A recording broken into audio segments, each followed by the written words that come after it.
देहरादून में आभार मैराथन का आयोजन। उत्तराखंड को G20 समिट की बैठक देने के लिए पीएम मोदी का जताया आभार। सीएम धामी ने मैराथन को दिखाई हरी झंडी।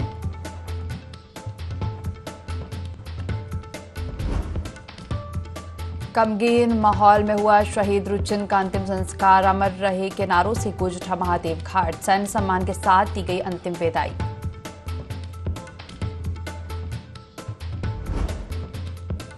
स्टंट बाइकिंग और रैश ड्राइविंग पर अब सीधे दर्ज होगा मुकदमा। ब्लॉगरों पर रहेगी पुलिस की पैनी नजर। विभाग ने कार्रवाई के लिए बनाई सख्त एसओपी।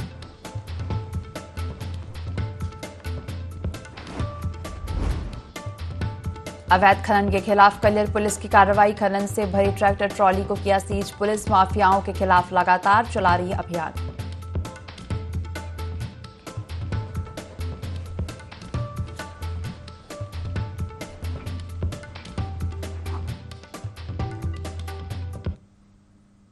देवभूमि लाइव में आपका स्वागत है। मैं हूं आपके साथ दिव्या तिवारी। बुलेटिन की शुरुआत करेंगे खबरों के साथ। उत्तराखंड की धामी सरकार के कानून कई राज्यों के लिए मिसाल बन रहे हैं। राज्य इन कानूनों को अपना रहे हैं। वहीं मुख्यमंत्री पुष्कर सिंह धामी ने कहा कि धर्मांतरण कानून, नकल विरोधी कानून समेत अन्य कानून अन्य राज्य अपना रहे हैं, जो राज्य के लिए गर्व की बात है। इसके साथ ही मुख्यमंत्री ने कहा कि उत्तराखंड के हित के लिए जरूरत पड़ेगी तो जनसंख्या नियंत्रण कानून भी लाएंगे। साथ ही मुख्यमंत्री ने कहा कि समान नागरिक संहिता का ड्राफ्ट भी तैयार हो गया है। यूसीसी पर सरकार का ड्राफ्ट दूसरे राज्यों के लिए मॉडल बन रहा है।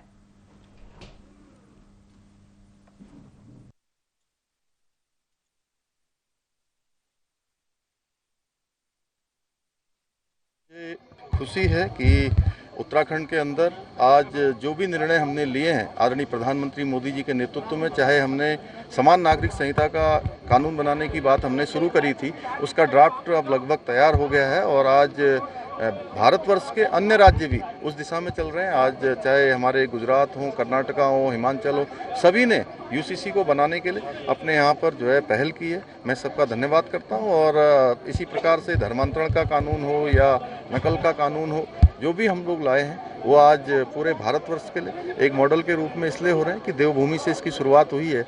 जो काम देवभूमि से शुरू होता है वो सभी।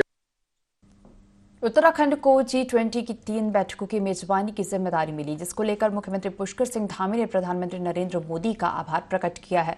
बता दें कि ऋषिकेश में G20 की 2 और बैठकों को लेकर विशाल मैराथन का आयोजन किया गया, जिसमें मुख्यमंत्री पुष्कर सिंह धामी भी शामिल हुए। वहीं बैठक को लेकर मुख्यमंत्री पुष्कर सिंह धामी ने कहा कि उत्तराखंड को NGT बैठकों के माध्यम से विश्व के पटल पर एक नई पहचान मिली है, जिसके लिए उत्तराखंड की जनता प्रधानमंत्री का आभार प्रकट कर रही है।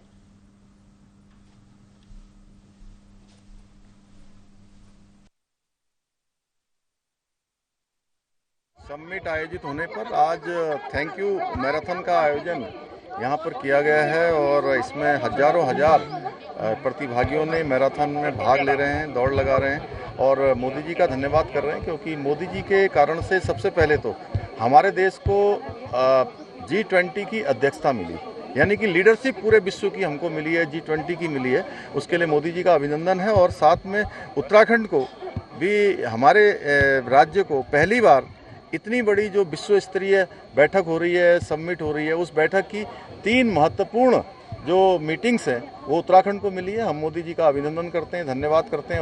उनके कारण से आज पूरे दुनिया के अंदर उत्तराखंड को भी लोग कहीं ना कहीं जानेंगे, समझेंगे, हमारी विरासत को, हमारी संस्कृति को, हमारे यहाँ की मातृशक्ति के द्वारा किए हुए कामों को और हमारे जो वैशिष्ट हैं, हमारी विशेषताएं हैं, वो सब पूरे विश्व के अंदर जाएंगी और इसके कारण से विश्व के अंदर हमारे उत्तराखंड को और पहचान सशक्त रूप से।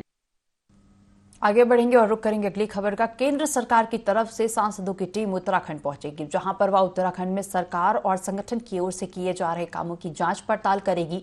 इस दौरान प्रदेश अध्यक्ष करण माहरा ने बीजेपी पर तंज कसते हुए कहा कि केंद्र सरकार की तरफ से जो टीम आ रही है, वह टीम सबसे पहले उत्तराखंड के 5 सांसदों की ओर से गोद लिए गाँव की स्थिति को देखे, जिससे पता चलेगा कि उत्तराखंड सरकार के सांसद गाँवों की स्थिति को संवारने में कितना सहयोग कर रहे हैं।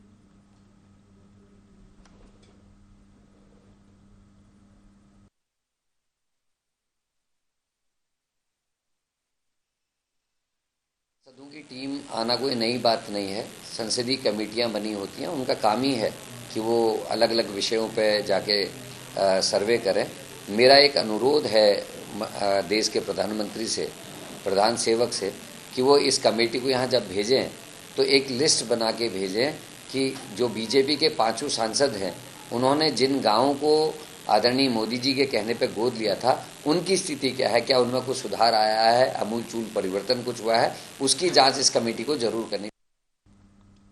उत्तराखंड में प्रस्तावित 2024 राष्ट्रीय खेलों की तैयारी जोर शोर से की जा रही है। हरिद्वार में भी राष्ट्रीय खेलों के तहत कई हॉकी मैच होने हैं, जिसके लिए रोशनाबाद में अंतर्राष्ट्रीय स्तर पर हॉकी स्टेडियम तैयार किया गया है। इस दौरान उत्तराखंड की खेल मंत्री रेखा आर्या हरिद्वार पहुंची, जहां उन्होंने निर्माणाधीन हॉकी स्टेडियम और मल्टीपर्पज हॉल का निरीक्षण किया। इस बीच उन्होंने अधिकारियों को निर्माण कार्य को जल्द पूरा करने के निर्देश भी दिए।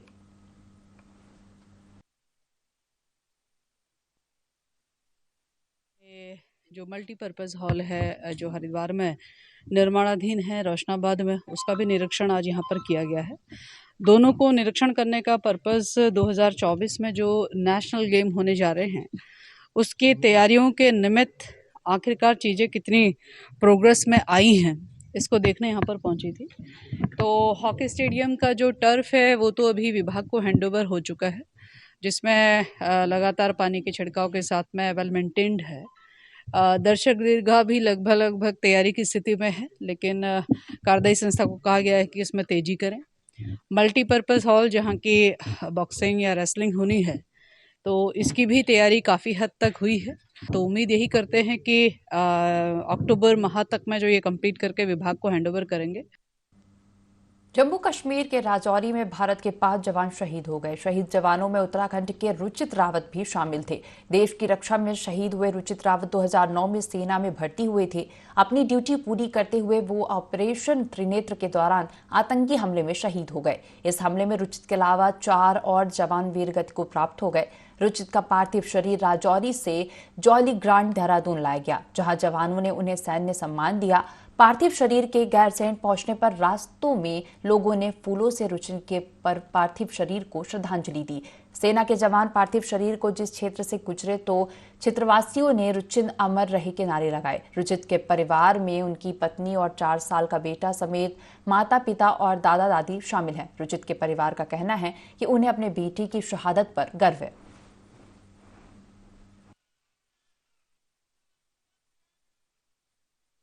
की बात है हमारे लिए। इस परिवार में कौन कौन लोग हैं? और अभी पापा मम्मी दादा दादी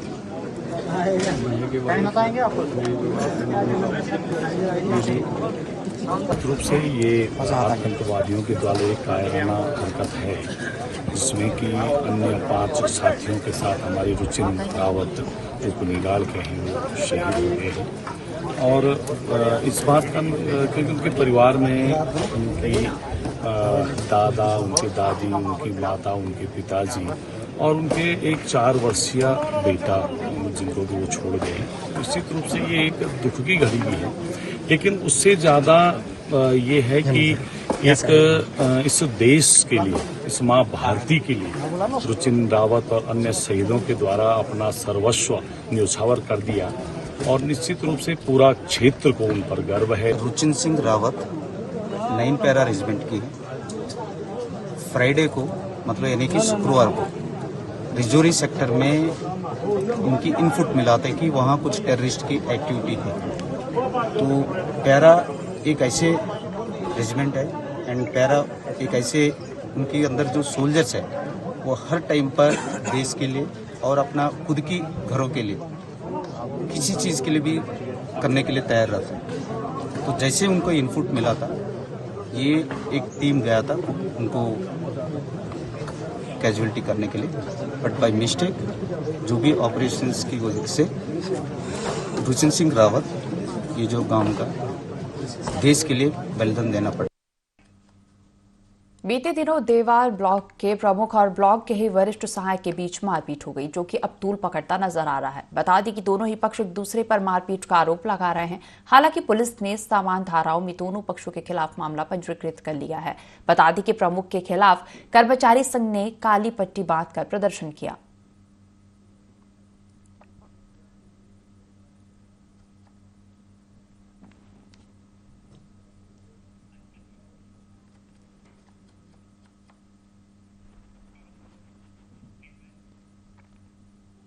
केंद्रीय मंत्री भारती पवार पारिवारिक यात्रा पर मसूरी पहुंची, जहां उन्होंने हसीन वादियों का आनंद लिया। मंत्री भारती पवार के मसूरी पहुंचने पर भाजपा कार्यकर्ताओं ने इनका जोरदार स्वागत किया। भारती पवार ने माल रोड पर पैदल चहलकदमी की, साथ ही भाजपा मसूरी मंडल के कार्यकर्ताओं के साथ मुलाकात भी की।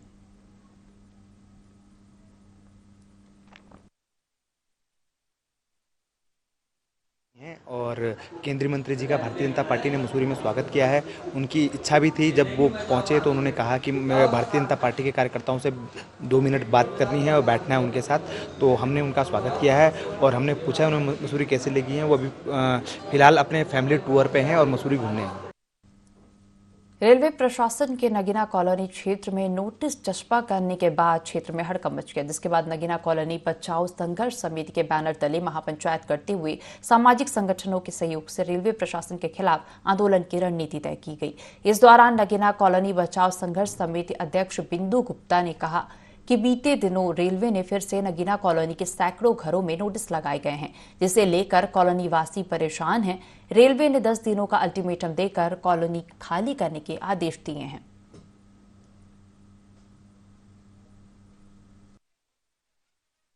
सभी लोग एकजुटता के साथ हम लोग खड़े हुए हैं और सभी कॉलोनी वासियों का ये कहना है कि इस बार लड़ाई आर या पार की होगी। या ये जमीन हम 40 सालों से यहाँ चले आ रहे हैं। हमारे पास निवास प्रमाण पत्र, चरित्र प्रमाण पत्र, सारे दस्तावेज हमारे यहाँ के मौजूद हैं। फिर भी रेलवे बार बार आता है और हम लोगों को नोटिस चिपका के डराने धमकाने का काम करता है। कम से कम 10-12 लोग नगीना कॉलोनी से विधायक जी के पास गए थे, तो उनका रवैया ऐसे था, वो तो खुद ही बोल चुके हैं कि ये जमीन रेलवे प्रशासन की है। 40 साल से हम लोग रह रहे हैं और वो रेलवे की घोषित करने में लगे हुए हैं। अगर आने वाले दिनों में हमें हो सके तो चुनाव का बहिष्कार करना पड़ेगा, तो चुनाव का ही बहिष्कार करेंगे हम लोग। हर बार अपने नोटिस लगा जाती है। बारिश जैसी बंद हुई नहीं, वो चुपके से पता नहीं कब लगा के चले गए। जनता तो कुछ जनता देख पाई, कुछ देख ही नहीं पाई। वो आते हैं, हर बार डरा के चले जाते हैं। क्या हम संघर्ष इसलिए करते हैं? उन्हें क्या कुर्सी में हम इसलिए बैठाते हैं कि हमारी जमीन बोल दे रेलवे की है? हम वहाँ जा रहे हैं, हमारे मुंह पे सीधे बोल दे रहे तुम इतने लोग क्यों है? ऐसे विधायक को जब हम कुर्सी में बैठाना जानते हैं तो नीचे गिराना भी जानते हैं। इतने सालों से रह रहे हैं, कितने लोग तो बूढ़े होके मर भी गए।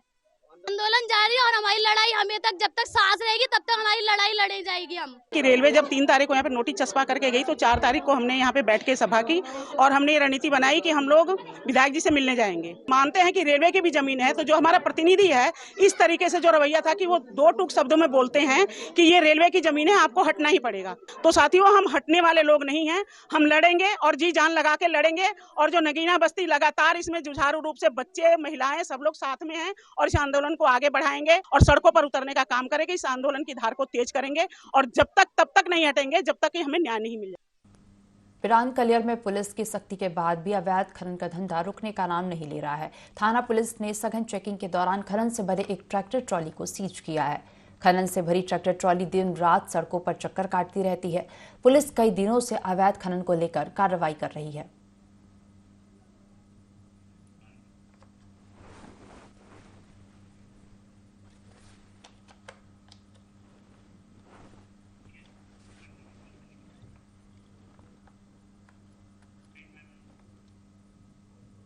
आगे बढ़ेंगे और रुक करेंगे अगली खबर का। उधम सिंह नगर के खाटिमा में लोग नगर पालिका के ठेकेदार की मनमानी से काफी परेशान हैं, जहां ठेकेदार डोर टू डोर कूड़ा कलेक्शन के बाद नगर पालिका के डंपिंग जोन में पड़े कूड़े में आग लगवा देता है, जिसकी वजह से कूड़े में आग लगने से जहरीला धुआं फैल रहा है और क्षेत्र में महामारी फैलने का खतरा बना हुआ है। नगर पालिका अधिशासी अधिकारी ने बताया कि इसी मनमानी के चलते ठेकेदार के खिलाफ नोटिस जारी किया गया है और अगर वह नियमों का पालन नहीं करेगी तो जल्द से जल्द उसको ब्लैक लिस्ट कर दिया जाएगा और उसके ऊपर ठेका निरस्त भी किया जाएगा।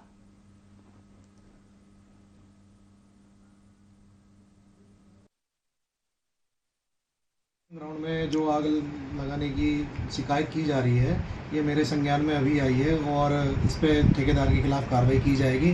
अभी कुछ लोगों ने मुझे फोटोग्राफ्स भी दिखाए हैं जिसमें आग लगी है, लेकिन उसकी 2 कंडीशन हो सकती है, या तो मेथेनाइजेशन भी हो सकता है या फिर कर्मचारियों के द्वारा ज़बरदस्ती आग लगाई जा रही थी। उन कर्मचारियों के खिलाफ कार्रवाई की जाएगी, उन्हें हटाया जाएगा और ठेकेदार को नोटिस दिया जा रहा है। उसमें यदि वो अग्रिम 2 दिनों में अपना स्पष्टीकरण नहीं देता है तो वो टेंडर कैंसिल करने की प्रक्रिया भी की जाएगी। सहसपुर विधानसभा अंतर्गत महमूद नगर गांव में उस दौरान कोहराम मच गया जब घर के आंगन में खेल रहे 4 वर्षीय मासूम को बाघ उठा ले गया। परिजनों ने बाघ का पीछा भी किया, लेकिन बाघ बच्चे को लेकर जंगल में चला गया। परिजनों ने सूचना वन विभाग और पुलिस को दी, जिसके बाद वन विभाग और पुलिस की टीम ने ग्रामीणों के साथ पूरे क्षेत्र की घेराबंदी कर बच्चे के शव को बरामद किया।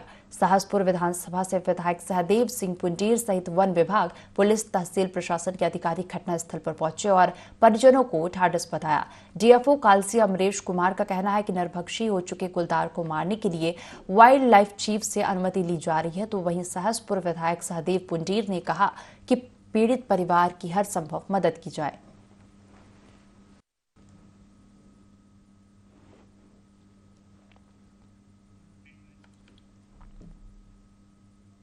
जिला हरिद्वार में शराब के ठेके पर आए दिन ओवर रेटिंग के मामले सामने आते हैं, जिसको देखते हुए डीईओ प्रभा शंकर मिश्रा ने शराब के हर ठेके पर रेट लिस्ट लगाने के आदेश दिए हैं।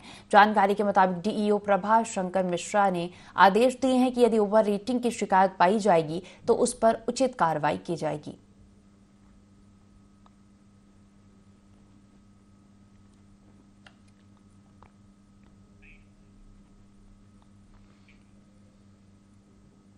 जोशीमठ की सबसे ऊंची टॉप पॉइंट पर पर्यटकों और ट्रैकरों का जमावड़ा लगा हुआ है। सैलानियों और ट्रैकरों की यह पहली पसंद बन गया है। पांगड़ चूला स्नो पीक को सबमिट करने और नीचे स्कीइंग करके आने का क्रेज बढ़ता जा रहा है। 14,000 फीट ऊंची पांगड़ चूला पीक इन दिनों बर्फ से ढकी है, लिहाजा यहां स्नो ट्रैक के साथ पर्वतारोहण और स्कीइंग का मजा भी लिया जा सकता है।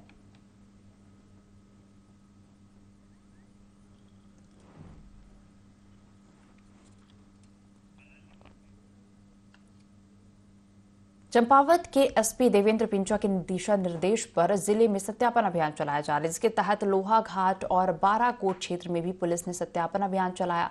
लोहाघाट थाने के एसओ मनीष खत्री और बाराकोट चौकी प्रभारी कुंदन सिंह बोरा ने जानकारी देते हुए बताया कि पुलिस नेपाल राष्ट्र के श्रमिकों के अलावा बिहार, यूपी के साथ ही अन्य प्रदेशों के रहने वाले लोगों का सत्यापन कर रही है। कोई भी मकान मालिक या दुकान स्वामी के वहां बिना सत्यापन के कोई बाहरी व्यक्ति पाया गया तो 83 पुलिस एक्ट के तहत मकान मालिक के ऊपर चालानी कार्रवाई की जाएगी। पुलिस के इस फरमान के बाद लोगों ने लोहाघाट थाने में जाकर अपना सत्यापन कराना शुरू कर दिया है।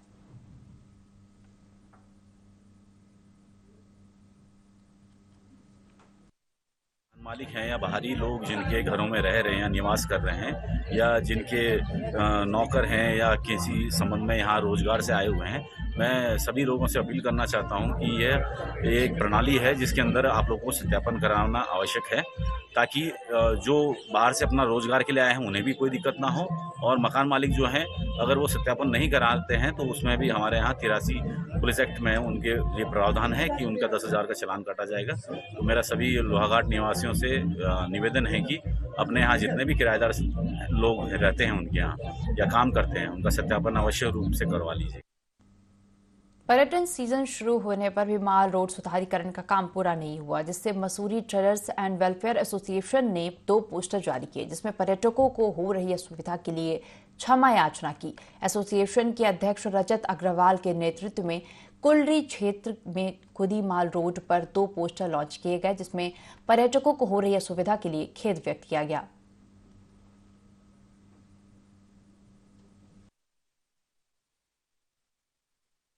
वेलफेयर एसोसिएशन द्वारा जो पोस्टर लॉन्च कार्यक्रम था, वो उसका मेन कारण उद्देश्य ये था कि मसूरी की सड़कें बहुत ही बुरे हाल में हैं, चाहे वो मोतीलाल नेहरू मार्ग हो, 0 पॉइंट वाली हो, मॉल रोड हो, लंडौर बाजार की सड़कें हो, बाड़लोगन की सड़कें हो।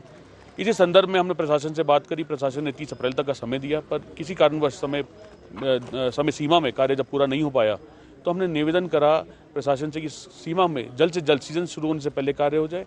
और इसी बीच हम पर्यटकों से, आने वाले हमारे मेहमानों से, मसूरी के नागरिकों से, मसूरी के बच्चों से जो इस समय असुविधा का एक पूरा समय देख रहे हैं, उसमें हम क्षमा मांगते हैं। इस पोस्टर के द्वारा सॉरी फॉर द इनकन्वीनियंस का एक पोस्टर है, जिसमें साफ लिखा है कि मसूरी को बेहतर बनाने के लिए हम क्षमा मांगते हैं।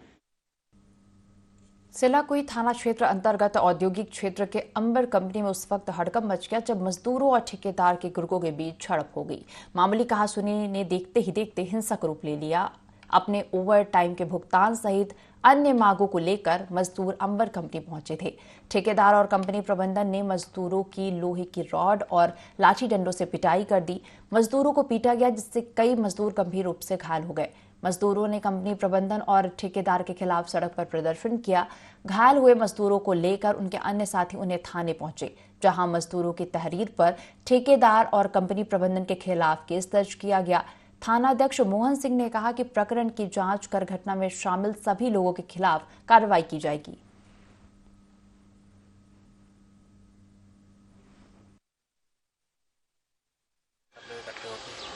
वहाँ पर फिर ठेकेदार जो ओम है ना, उन्होंने बोला था कि आप लोग यहाँ आए हो, इसलिए तो हमने इसलिए बोला था हम दूसरी कंपनी में काम करने गया है। तब उन्होंने कहा था दूसरी कंपनी में 2 मिनट यहाँ पर रुको।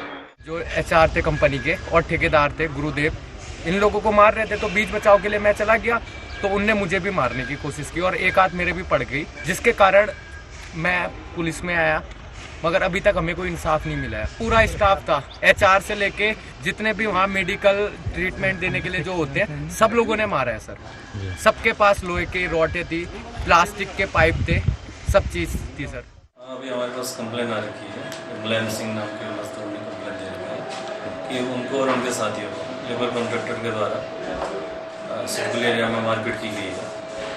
काम के पैसे के एवज को लेकर शायद कोई झगड़ा था, तो कंप्लेन आ रही है, तो हम जांच करके मुकदमा बन जाएगा। हमारे पास शायद 5-6 के मेडिकल आ रहे हैं, ज़्यादा नहीं, लेकिन काफ़ी लोगों के नाम है उसमें, वो इन्वेस्टिगेशन करें। देहरादून में सड़क दुर्घटना को रोकने के लिए प्रशासन सख्त कदम उठा रहा है, जिसके लिए रैश ड्राइविंग करने वालों पर चालान के बजाय अब सीधे मुकदमा दर्ज होगा। SP ट्रैफिक ने बताया कि रैश ड्राइविंग करने वाले ज्यादातर यूट्यूबर होते हैं। यह लोग अपनी जिंदगी के साथ दूसरों की जिंदगी को भी खतरे में डाल देते हैं। SP ने कहा कि कोर्ट को भी पत्र लिखकर अनुरोध किया गया कि ऐसे चैनलों को बंद करवाने के लिए आदेश पारित किया जाए।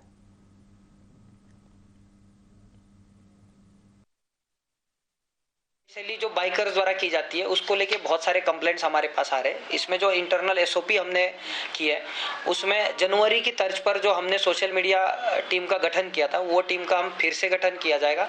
लास्ट 2 महीने में जितने भी रैश और निग्लिजेंट बिहेवियर के केसेस हमारे पास आते हैं, उसमें हमने ये निर्णय लिया गया है कि जब भी कोई रैश या ओवर स्पीडिंग का केस हमारे पास आता है, 60, 70, 80 की स्पीड से अगर है, तो हम मोटर व्हीकल में अब तक कार्रवाई कर रहे थे, काउंसलिंग कर रहे थे।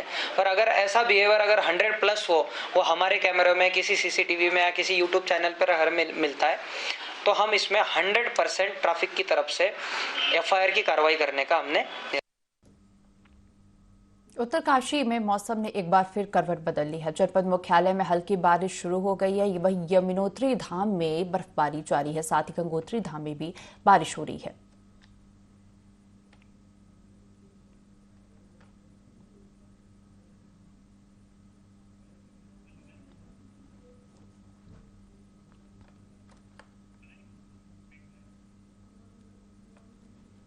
हरिद्वार में अवैध अतिक्रमण के खिलाफ कार्रवाई लगातार जारी है। हरिद्वार के आर्यनगर के पास स्थित मजार को प्रशासन की टीम ने ध्वस्त कर दिया। इस बीच प्रशासन की टीम को लोगों के विरोध का सामना भी करना पड़ा, लेकिन सुप्रीम कोर्ट का हवाला देते हुए अतिक्रमण को हटा दिया गया। साथ ही सिंह द्वार फ्लाईओवर के नीचे बने एक मंदिर को भी हटाया गया। इस दौरान SDM पूरन सिंह राणा ने कहा कि सुप्रीम कोर्ट के आदेश के बाद अतिक्रमण के खिलाफ कार्रवाई की जा रही है।